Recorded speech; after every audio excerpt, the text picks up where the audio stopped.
Just wanted to start off with Stephen and Mandy. And Mandy, perhaps what you've chosen to do through your Ridgeway Responses opportunity and how your contact between you and Ben and Steve has helped your thinking, perhaps, or your feeling about what you're doing. Well, when we first came to look at the Ridgeway, in terms of coming up with a proposal for the Ridgeway Responses, the thing that struck us immediately, apart from the incredible beauty of the place, was the archaeology and the round barrows particularly. And first of all, just the shape was interesting, and then neither of us are archaeologists, but we found a tiny little bit out about them and wondered whether we would be able to either work near one or close one, or whether we could maybe build one, or anyway, we thought it would be a very good idea to discuss our ideas with Steve, and went and met him in Dorchester. And it was very interesting because to start off with, I think we immediately, after you'd given us a little book that had some words in so that we could communicate with each other, yeah. What I realised was that I wanted to argue with the interpretation all the time. Just like, well, how do you know that was, why do you know that they were showing off? Or how do you know that actually they filed their teeth down to scare each other? Or, you know, just like all the time, just wanted to question that. So that was sort of one strand. And then the other thing was just that there are, I think, there's something like 2,200 round barrows and barrows in this area, which is phenomenal. And they're all very visible, even the ones that are ploughed in, if you're looking for them, are visible remains of burials, people that have been buried. And this is sort of visible death, and how in our culture now, death is hidden, really. It's hidden away, it's sort of sanitised, it's very difficult to talk about it. People think you're morbid if you start talking about it. And that's, anyway. There's something about stories there, Steve. Yeah. I wonder how you feel about... Can I just make a quick confession? Yeah. The book is Bluff Your Way in Archaeology. It's very useful. Sorry, the question. Picking up from Mandy in terms of, she was saying about questioning interpretation and the stories that you, perhaps the different stories that you... Yeah, absolutely. I mean, that's the way archaeology works, and that's the way I think when you work in any profession, you get set ideas, and you need people like Mandy to come and say, why do you think that then? Because it's very easy to get stuck in an idea because it's something you read in a book 20 years ago, or an idea you've come across, and you need to be to test yourself and say, why am I thinking that? Explain it. And where do you think those stories came from 20 years ago, perhaps? The ones in my head? The ones... it's a mix of logical deduction, surmise, and so forth. I mean, using the example of the filed teeth, that hurt. I think that is a pretty good... you can take that as fact, that having notches put in your teeth hurt. So you have to start thinking, well, why would someone do that? And you start getting, and then you create modern parallels and parallels with other cultures, the idea of body art, and also the fact it's the teeth. You start thinking, this is something that is going to be very visible in battle. If I'm coming to fight you, and I want to just get an advantage, something that shocks you for that moment that allows me to stab you, not that I would, go like that, and there's my teeth, these strange blue lines or whatever they are on them. It's just that little edge, you start, I have no way of proving that, but you're trying to imagine what it was like for the people at the time, what you read from their cultures, and from the Vikings, it's easier than in prehistory because there are written sources from the time and soon after.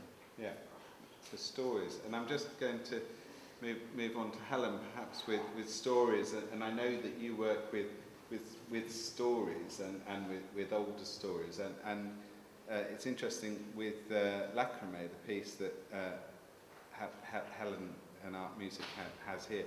It's something that's existed in a form or different forms before it came here as well.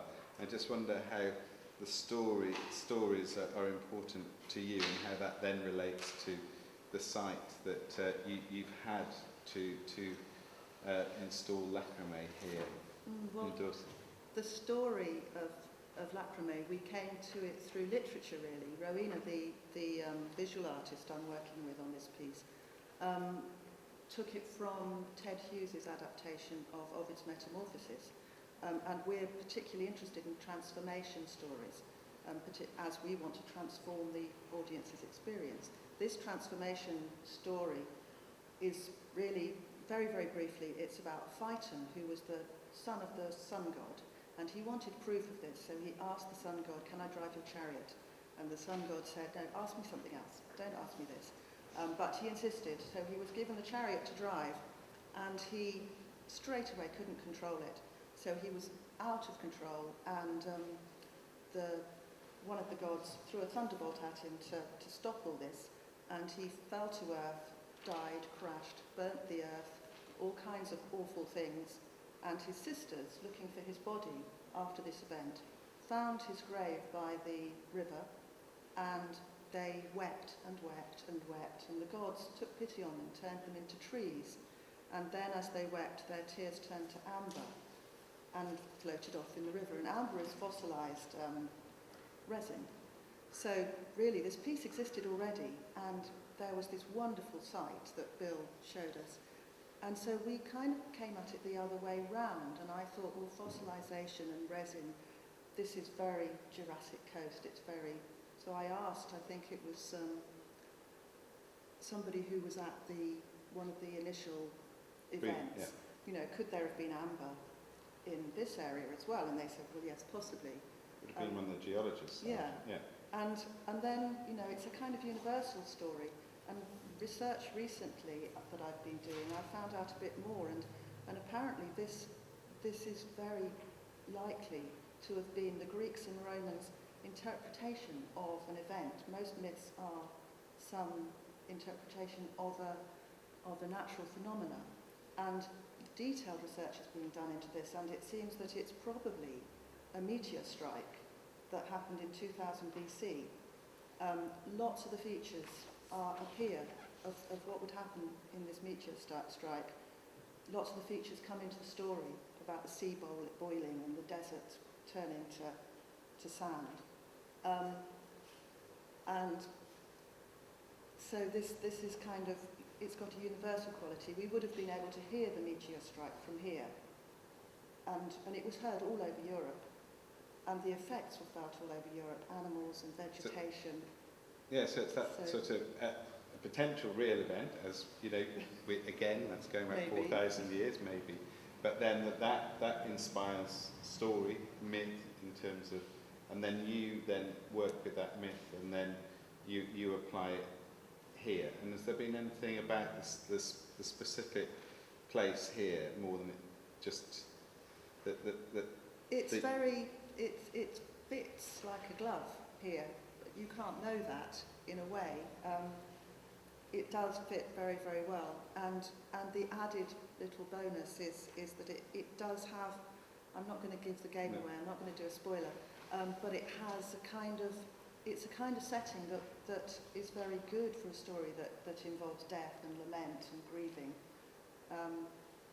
Death and lament and grieving. I might move on back to Mandy and Steve as we're back onto death and lament and grieving. So, Mandy, just in terms of this work on Barrows, and then I think you and Ben have been living up on the Ridgeway for the last 10 days, was it? Well, the last 8 days. 8 days. So we've been, yes. Yeah. And I put my clothes back on specially.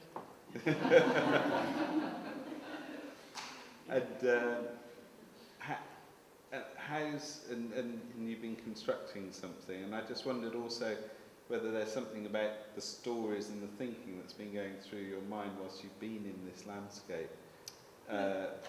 There's been lots of stories and things going through our mind, but I think one of the things that sort of has been one of the biggest sort of debates, or not debates, is the thing about mediation. So quite often those stories are a way of mediating an experience in a way, and we really wanted to try and make something that sort of didn't insinuate itself too dramatically into the landscape. Wasn't going to, this is not really about stories, is it? Wasn't going to sort of challenge the landscape in any way, but also was as unmediated as possible. So hopefully just the title, the name of it, and maybe one or two other small stories that are in it would be enough to lead people to think in a certain direction, but without sort of having signs, notices, books, verbal communication, performance, ritual, any of that, none of it, to see whether how much of that you could strip away and just allow people to come to something and have their own experience of that space without it being mediated, so they can create their own stories basically. Yeah. And I just wonder, Steve, with Barrows, how many stories are there about Barrows, and you know what, you know we know there are places that were for burial, but there's lots of other stories, aren't there? I just wonder, can't go into them all, but just, you know, it might be interesting to hear some of the... Yeah, I mean, one of the stories which is perhaps over-explained is that the singing barrow idea, which you hear quite a lot of, people claim that if you go at a certain time of year or something like that, you listen and you hear the fairies or the dead people or something singing beneath the barrow. And there's one explanation of that is, oh yes, that's because there's an underground stream nearby, and what you're listening to is the gurgling of the stream. But some of these barrows don't have a stream. It's almost like there are just these stories which are nice, and people feel the need to over-explain them. But on the other side of it is the barrows themselves. We don't know the stories, why they're there, but one of the great enjoyments to me of walking around the area is looking at the barrows and where they're placed. Because you think in most cases it's a conscious decision. They're monuments to the dead, but they're not all on the very top of the hill, for instance. A lot of them are to one side on what you call a false crest, a location that is the most prominent spot from somewhere down in the valley below. And these barrows have clearly become family graves. So there's one person in there originally, other members of the family, clan or whatever, clearly have been buried in and around them later. And they must have become family centres, how people felt part of the landscape, because this is where our ancestors are. And I think their spots can tell you that no one can ever prove it, but you can start to work out for yourselves where those people were living, because these are in spots that are prominent from one particular area.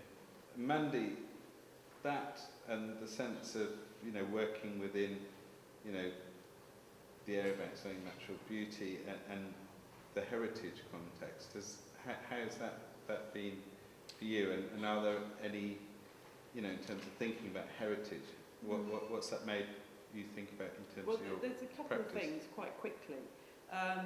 One is, I just really question what is heritage, and who and how is it decided that something is heritage, and who Which is is driving. Francois's point as well, I Yes, think. and Yeah. I've heard it somewhere else as well, but who is deciding what is heritage and what's the agenda is one of the things.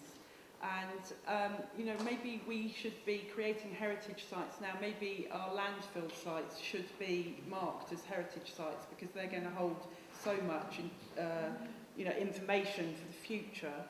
And also the other thing about heritage is that we've been right next to this burial mound. We're sort of 2.5 metres outside of the burial mound, and there are all sorts of rules and regulations about what you're allowed to do in that space, and we're there, and we're not knocking pegs into the ground further than 2 inches, and we're 2.5 metres away, and all of this. And then this enormous machine comes past with this great big thing going, and just goes past and takes off the top sort of 3 inches of the barrow and carries on past and rolls all the grass up into these big green plastic balls and dumps it all over the ground. And we're sort of like there bending our withies going, oh, must be careful of the ground.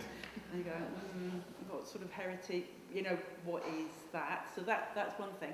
And the other thing that I was thinking would be very useful for people working out in rural landscapes is like a little book that's like the Teach Yourself or Ladybird book of working out in rural landscapes, and who is in control of what bit of land in what way, because there are so many layers of regulation, funding practices, all sorts of different things going on, you know, all different stewardship schemes, archaeology, wildlife and nature, all of that, and they all have different patterns and things that are important, and it's important for the artists to know that, not just the producers who go, you can work in that space, but an artist, you need to know that, you need to know you can't bang something 3 metres into the ground, or cut hazel in July, or build bonfires on